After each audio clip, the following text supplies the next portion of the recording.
Cancer के मरीजों को आमतौर पर केमोथेरेपी के जरिए इलाज फराहम किया जाता है।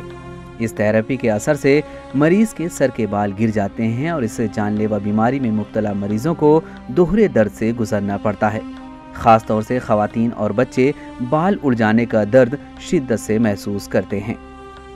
रियासत राजस्थान के दारुल जयपुर में एक ऐसी समाजी तंजीम है जो कैंसर के इलाज के दौरान बालों को खोने वाले बच्चों के लिए राहत के काम में मसरूफ है।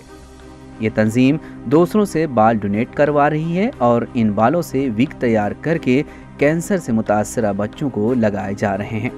इसमें हम लोग बच्चों से हेयर डोनेशन लेते हैं, जिसमें हम लोग 8 इंच के ऊपर बाल जितने भी देना चाहें वो लेंगे, जिससे वो विविंग में आ जाए। विविंग में हम 8 इंच मिनिमम इसलिए बोलते हैं क्योंकि 4 इंचेस तो विग की विविंग में जाते हैं। कैंसर के बच्चे जिनकी बच्चे हों या लेडीज़ हों, उनके लिए वुमेन्स और गर्ल्स के लिए सबसे इम्पॉर्टेंट उनके बाल जो होते हैं सबसे पहले खूबसूरती का एक फर्स्ट सिंबल होता है। तो एक तो अटैक होता है कि उनकी थेरेपीज़ हो रही हैं, वो बीमार हैं, और दूसरा अटैक वो सडनली 2 से 3 थेरेपीज़ में उनके बाल पूरे ही हेयर फॉल हो जाता है।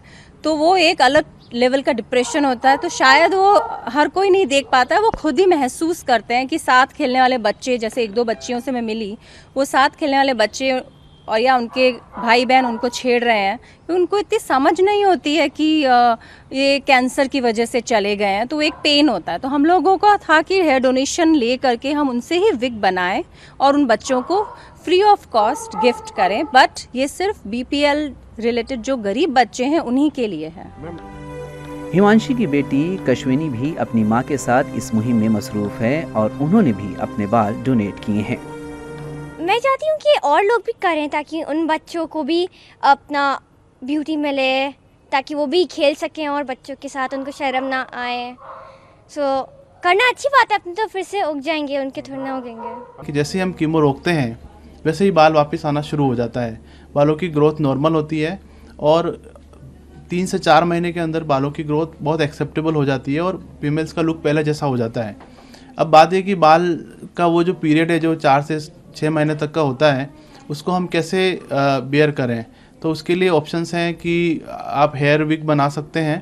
तो वो फीमेल की खुद की जो लेडी है उसके खुद के बालों का ही बन सकता है, उसके बालों के टेक्सचर के जैसे दूसरों के बालों का बन सकता है, और आर्टिफिशियल हेयर्स भी बन सकते हैं। और विग के बाद बिल्कुल नॉर्मल अपीयरेंस आ जाती है। और कभी कभी तो पेशेंट हमें आके बोलते हैं कि हमारी अपीयरेंस तो पहले से बेटर हो गई है।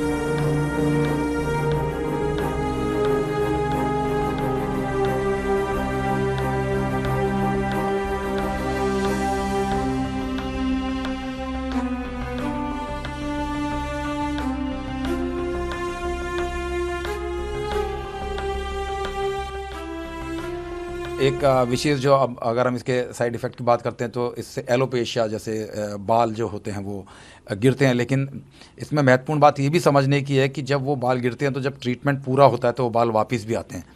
लेकिन निश्चित रूप से जब व्यक्ति के इलाज के दौरान बाल गिरते तो कहीं ना कहीं उसमें जो व्यक्ति ऑलरेडी इस दौर से गुजर रहा है, इस कठिन समय से गुजर रहा है, उसके अंदर इस तरह की एक असहजता है, एक असहायपन है, उसमें कहीं ना कहीं इस तरह का एक अवसादग्रसित भावना है। तो उसमें जब इस तरह के उसके अपीयरेंसेस होती हैं तो कहीं ना कहीं वो उस तरह के भावों को और ज़्यादा बल देते हैं और उसकी नकारात्मकता में कहीं ना कहीं इजाफा कर सकते हैं। तो ऐसे में बहुत महत्वपूर्ण है कि हम उसको साइकोलॉजिकली सपोर्ट करें, हम उसको इस बात के लिए एक उसमें सकारात्मक ऊर्जा पैदा करने की कोशिश करें कि इससे ना केवल तुम्हारा इलाज होगा बल्कि इलाज के बाद बाल भी वापस आ जाते हैं। और ऐसे समय में हमें उसके साथ सहानुभूति रखनी चाहिए, उसके साथ एक पॉजिटिव एक कम्युनिकेशन बना के रखना चाहिए। कैंसर के इलाज में मरीज को भले ही कई तकालीफ और मुश्किलात का सामना करना पड़ता हो, लेकिन इस बीमारी का इलाज मुमकिन है। हालांकि कुछ ऐसे भी लोग हैं जो इन मरीजों की तकालीफ को समझकर उनकी तकालीफ को कम करने की बेहतर कोशिश में मसरूफ हैं। Bureau report, ETV Bharat. 2400 घंटे लगातार खबरें देखने के लिए डाउनलोड करें ETV भारत ऐप।